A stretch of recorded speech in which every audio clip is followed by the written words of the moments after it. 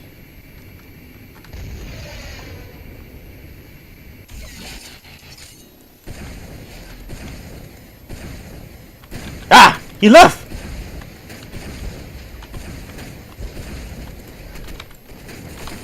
Woo! Hey! Thank you so much, Blank, for the $5. I'll do my push-ups in a second. Oh! That's kind of weird, but I'll take a look at it in a second. Let me kill some more kids. Found your server. Which one are you with Stella, by the way?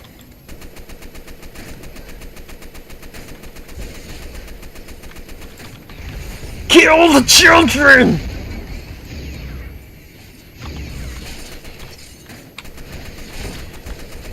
Woo! Thank you so much for the $5. I'll check your art in a second after I'm done with this game. I don't want to lose. I mean, we're already losing by a huge margin, but that's not my fault. That's because my team sucks.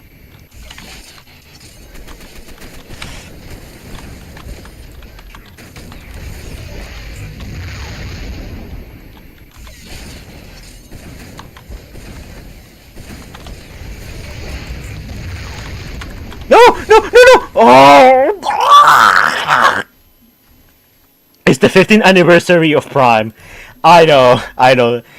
You know what? I might release a video tomorrow in honor of that. How about that? It's an old video, but I might as well release it since it's the anniversary for Prime.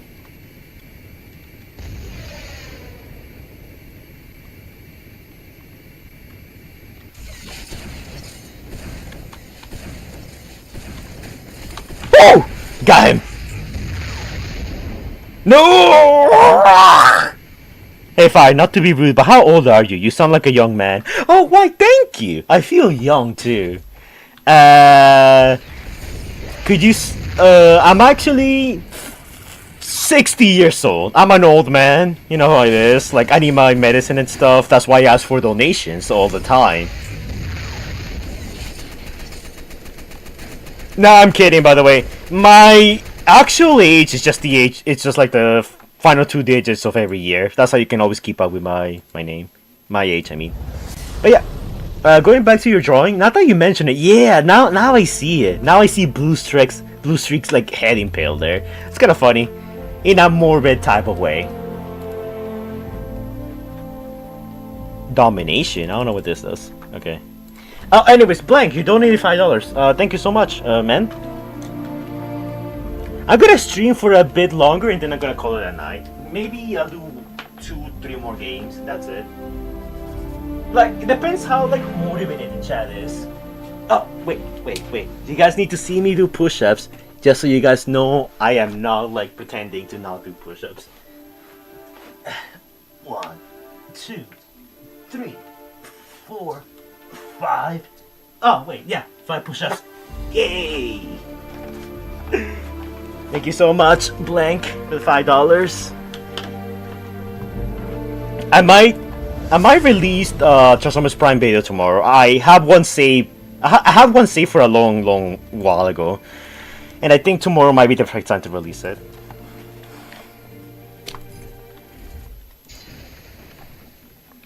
Stand ready, worms.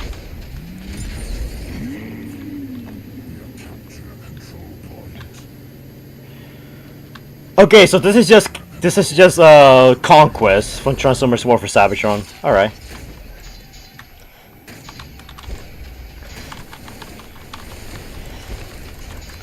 No! Okay. That was probably not the best plan out there.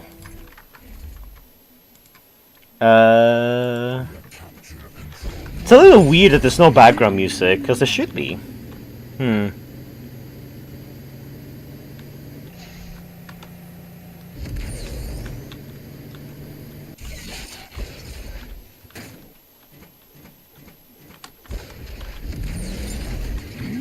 No!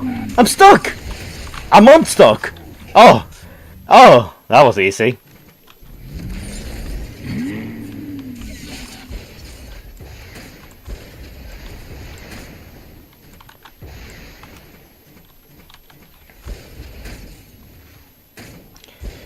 Ooh, okay. This is going very well.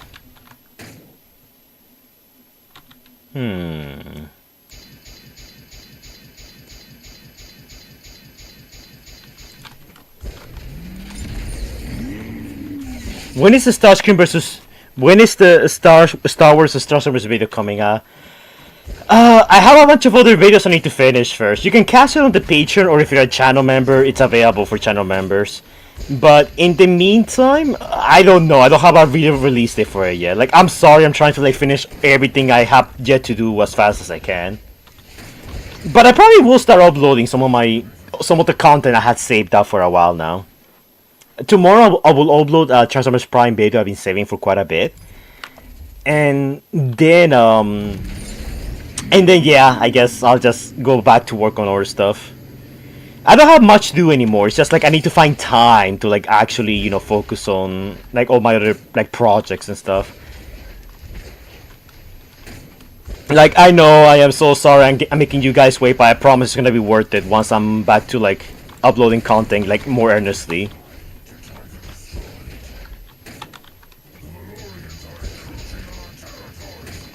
We're supposed to be capturing the points, but honestly, I don't really care. I'm more focused on just killing the enemy. No, I killed myself. Oh, no! Oh, I was distracted! How many people are in that server? 3, 4, there's 10 people. I don't know if that's the max number, if you can have more.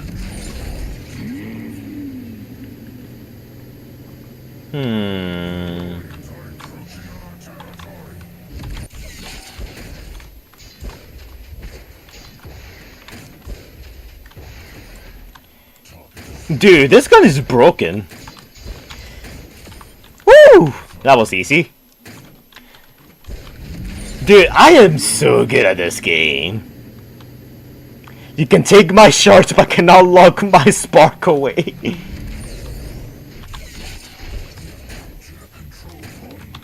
Too easy. Someone give me a real fight.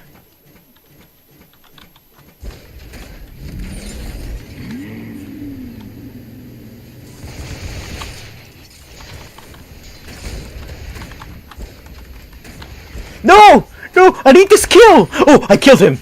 Oh, and they killed me. Go to miss you on the 10th for December. Go to miss you on the 10th for December. I don't know what you mean by that. What do you think of Shockwave in Arrival, episode 3? That was me. I'm going to tune him episode 4. So I actually said that I thought the Shockwave voice was perfect for Shockwave. I don't think I had any complaints. If you go back to my stream, I said that Shockwave probably had the best voice out of the whole Cybertron sequence. Not to like say that the others were bad, just like I was the one that I felt like was the most perfect, like the most like in line with Shockwave. So I think you did pretty good. I don't have like much criticisms or complaints or anything like that. No! Who's shooting me? Kill him! Aww. You got lucky. I will beat all their wives. I'm gonna beat her all over them.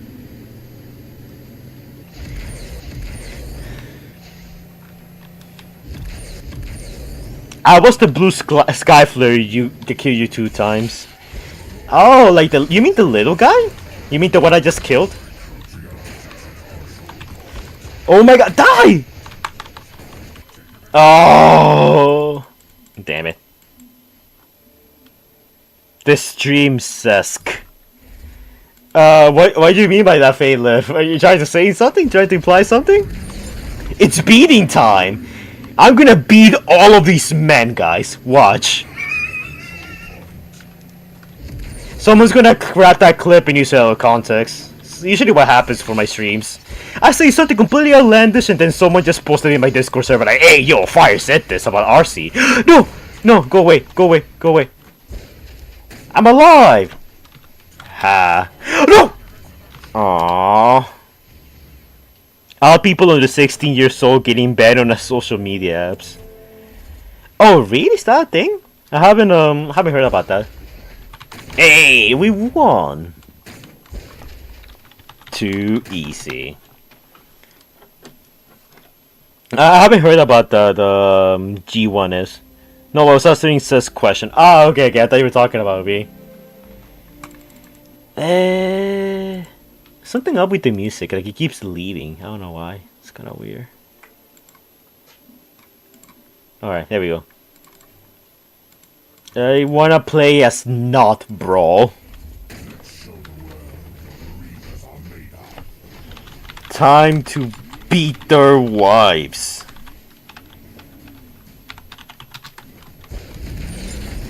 I actually really do love this vehicle mode though. I wish it was an actual Transformer because I think it looks great. What are you doing for Black Friday? Nothing, because like most Americans, people barely have any money nowadays. So I'm not gonna be buying anything. If anything, I'm probably gonna go visit my aunt in another state. So I'm gonna be driving. Oh god, that is loud!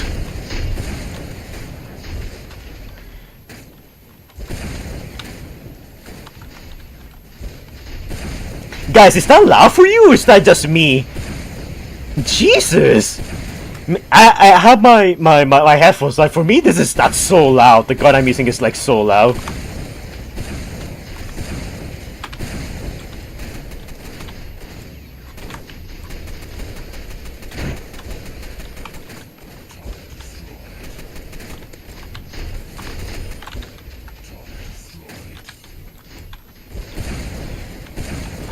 Death to all children! Oof, we got it.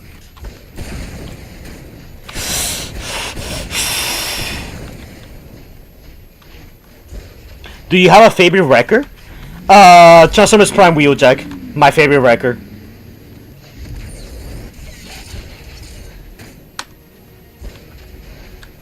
But are they shooting us?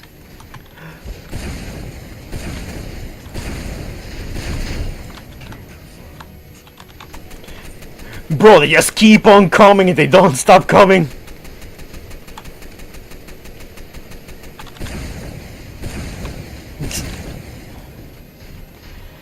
You meant lives, right? If you do, that's an insane typo. I meant to say wives, not lives.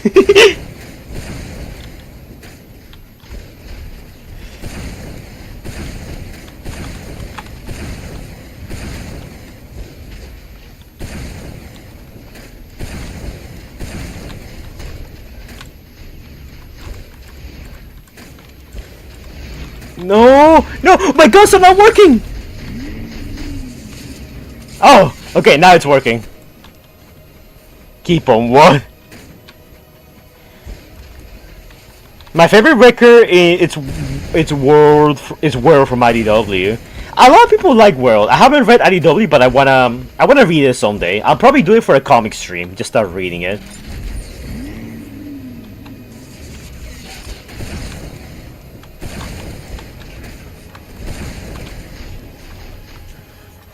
Dude, 8 kills. Nice.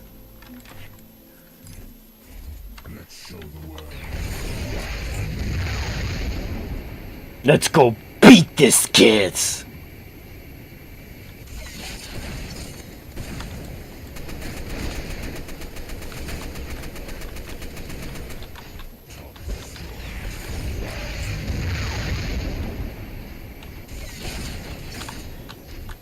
Oh, this is a friend. This is a friend. Oops.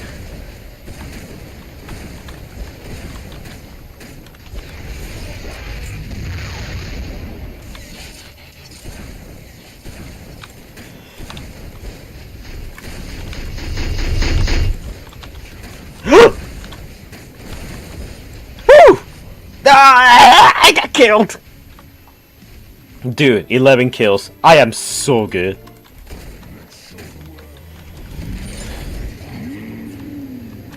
Okay, so far I had the most kills here, 11, followed by 4. So clearly here, no one is on my same skill level.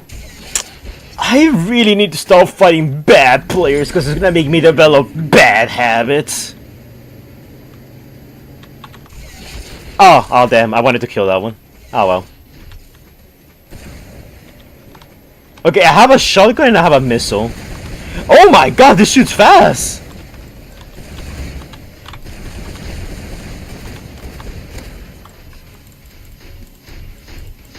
So what is this game? Don't mind me, I'm an old and console. Okay, so this game used to be a Transformers fan game, but then Hasbro got angry that they were doing a much better job than their actual games, so they threw a cease and desist order and basically shut down the game. And now they basically re-released the game, but with like copyright-free characters. So here we have not Megatron, and there we have not Brawl, and that's not Breakaway. Just so you know. That's like the long and short of it.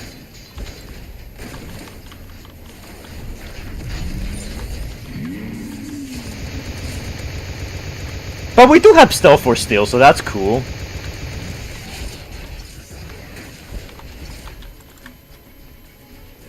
I joined you, Fire, but I can't find the server. I think the server is full. Actually, no, there's room for one more. If you get lucky, maybe you can spawn in here.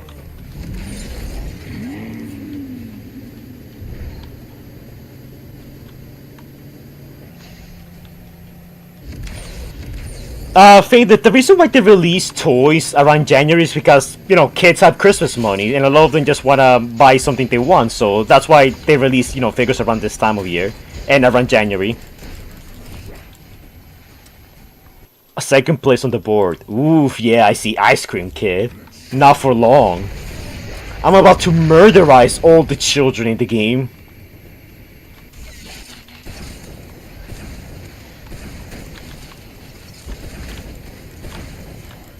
Jesus, actually, we're getting beat right now. I would love a 3D printed vacuum bot from Transformers Revenge of the Fallen. I could probably do it next week. That's probably gonna be the next stream I'll do, just to experiment a bit, because that's something I wanted to do for the longest time. And and the vacuum bot actually have his 3D model out there, so I could probably do it. So that's probably going to be the next stream I'll do after this. I was thinking of doing Revenge of the Fallen for a gaming stream, but I like the idea of just 3D printing better, in all honesty. I think it's a tad bit more unique.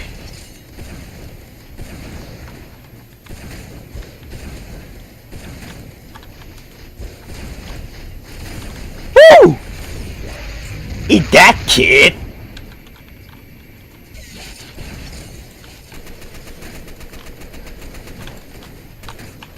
No! Damn it! I walked into that one.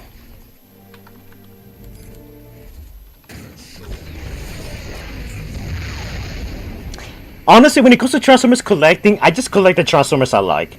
I want all the primes at the moment, and I want like the characters I kind of grew up with, like the Armada characters. So that's the ones I want to collect. I'm not gonna get all of them, but I'm gonna get try and get most of them at least.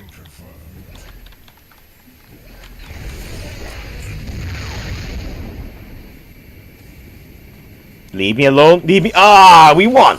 Yes. That's so good. 3D print that also I can and print it for me and put it on your BB and Megatron. That's not a bad idea. I might do it. I could do that. Because that wouldn't take me that long. My weapons are broken. Last game for the stream, fellas.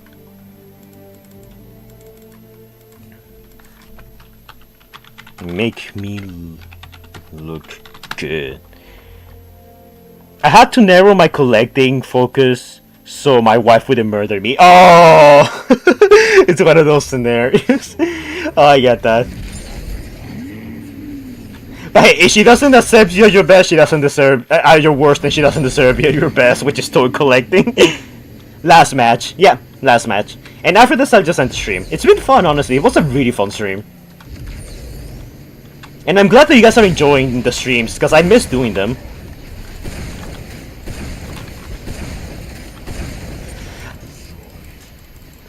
Tomorrow I'm gonna upload an old Transformers Prime video, so I hope you guys like that. It's gonna be my 15th anniversary Transformers Prime gift for all of you.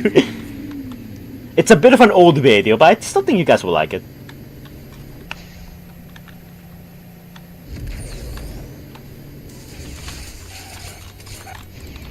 Transform! Transform! Transform! Bruh. Okay, time to use Wife Beater.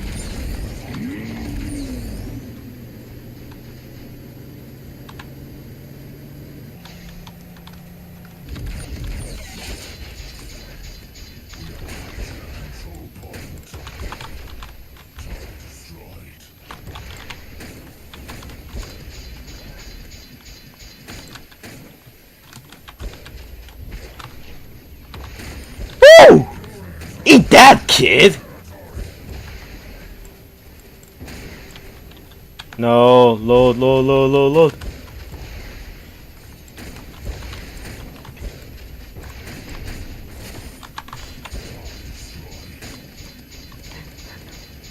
Weep, weep, weep, weep, weep. Oh, I got double kill! No! Team! Where's the team? Officially getting my first paycheck very soon. Ooh, Fatelift, really? That's awesome. I'm proud of you, my man. Good for you. Happy for you, bro. I should be saying that.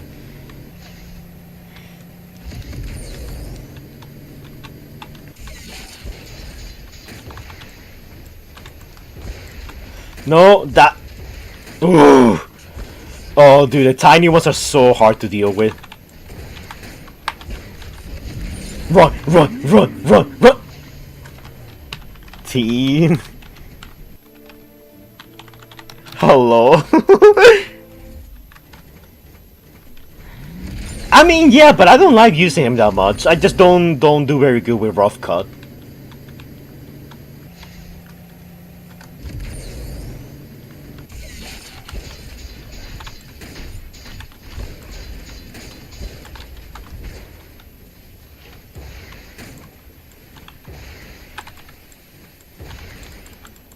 Load, load, load, load, load.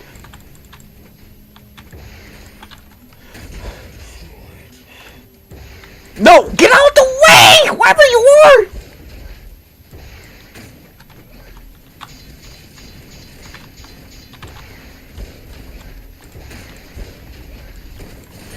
What? What the frick? No! No, dude, I have 11 kills. What is my team doing? Downfall of Earthspark scripted essay. That sounds cool, Fatelift. Let me know when you have it done, because I might watch it instead of watching the actual show.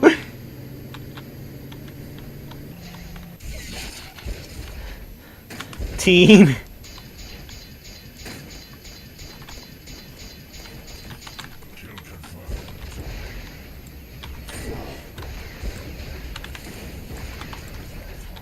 No! Bro, where's my team? Fibros, why does RC's BA community for Rebel looks like the one from Earthspark? Arrival came first, by the way, so if you guys are going to accuse Lazlow of stealing, no, that was actually his original idea.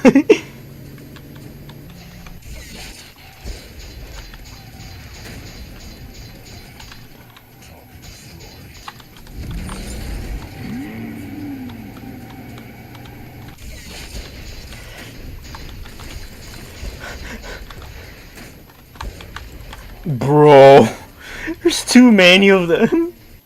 Okay, I have an idea. Time to play a little dirty. I'm gonna fly all the way up and do this really great move that all gamers always fall for. If you're playing any games, keep this in mind. Gamers never look up.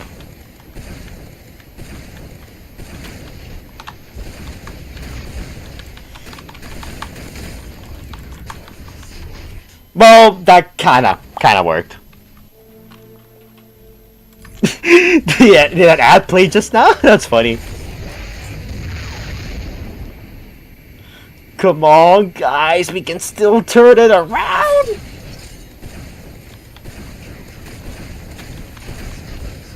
Okay, we can win this. We can win this. We just have to stop losing the point.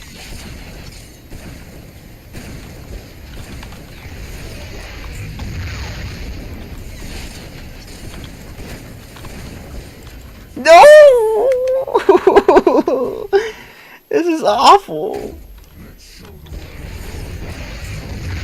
I mean, I can 3D print models. I just can't make models because I'm not that experienced with 3D printing. No. Aww. 16 kills. I won. That's lame. Nah. I won. Oh, that was funny. That was good. That was a good match. That was a good way to end the night. But yeah, what were you guys thinking about my 3D printing idea? I want to see what you guys were thinking. Okay, so most people are okay with it. Yeah, I'll probably set up the stream tomorrow. Oh god, I almost did a face review by accident. Face review. Give me $1,000, maybe more, and then I'll probably do it. Probably. But yeah, this was a fun stream, guys. Oh, we got a new subscriber, Says Talk. What's up, man? Thank you for joining us. We're probably gonna do a stream not this Friday because this Friday I'm gonna be busy. So the Friday, next Friday. You know, what's the next Friday? December 5th. December 5th is gonna be our next live stream, and we're probably gonna make some 3D printing stuff. Actually, wait, yeah, just to give you guys an idea, because I feel like some of you guys probably don't know what I mean. If you guys, oh wait, no, oops, don't want this. Yeah, there we go. Yeah. So the way like 3D printing works for me, the way I do it is that I go to this website. Well, I go to websites where there's 3D models, like Gold's 3D here. I type in Transformers, and then I basically look for a model and I 3D print it. Like all of these are models that I could print and paint if I wanted to. Some of them can be upgrade kits like this, for example. I don't have this Optimus Prime, so I literally can't print this even if I wanted to. But this is really cool. I will probably do like smaller stuff. Hold on, let me see if I can find the kitchen pots, because the kitchen pots were here before. Kitchen pots. Yeah, here. Like the kitchen pots are so small I can print them in less than 5 minutes, and then I can just paint them. I feel like that could be something fun for me to do, and maybe even I could like give you guys some if you guys are interested. But yeah, that's probably gonna be the next live stream. It will be a mostly chilled live stream, just relaxing, you know, 3D printing, painting, doing all that jazz. Transformers Aftermath is gonna be released in January. Ooh, really? Oh, that's cool. I'm looking forward to it. The stream was awesome. Have a good night, Fire. Good night, Bumblebee. That was great. You know, here. Some guns, some weapons with 3D print, the Cyber Planet keys. I actually low-key want to print this next Friday. I think this could be fun because I really want it. I really want it for my overdrive. But yeah, we'll see what people are interested on, and I'll print some stuff depending on what you guys would like me to do. Like the wings here for G-axis and so on. Oh, you resin print? No, I use filament. I tried doing resin. It never came out that good, honestly. I don't know what is it about resin printing. To me, it's just super messy and takes a long time. Filament printing is a lot easier, and I probably just it works better for like these types of guns for our characters to use. But yeah, so that will probably be it. So that's gonna be it for this video, guys. Would you make a Studio with Firebus? Will Studio Series make a gamer edition full of Cybertron Metroplex figure? Dude, I will totally, absolutely love a full Cybertron Metroplex figure, but I don't think it's gonna happen. Metroplex is way too big. And right now they're just doing the Dinobots, so I don't think it's gonna happen for a long, long time. It will happen, just not anytime soon. But yeah, guys, that's pretty much it for this video. Had a lot of fun with this. I hope you guys enjoy. I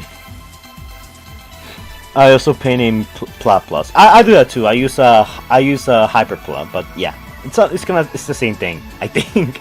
But yeah, guys, so always don't forget to like, comment, and subscribe. Do what I know in YouTuber stuff the algorithm likes so much. And I will see you guys in the next live stream, which will be December 5th. So yeah. Anyways, bye, guys. How do I close this stream again? Oh, there it is. Oof, that was a close one. I almost made a fool of myself by closing the stream. Hey, Squeaker. How's your game? My stream just ended. Do you care? You're very mean, Squeaker.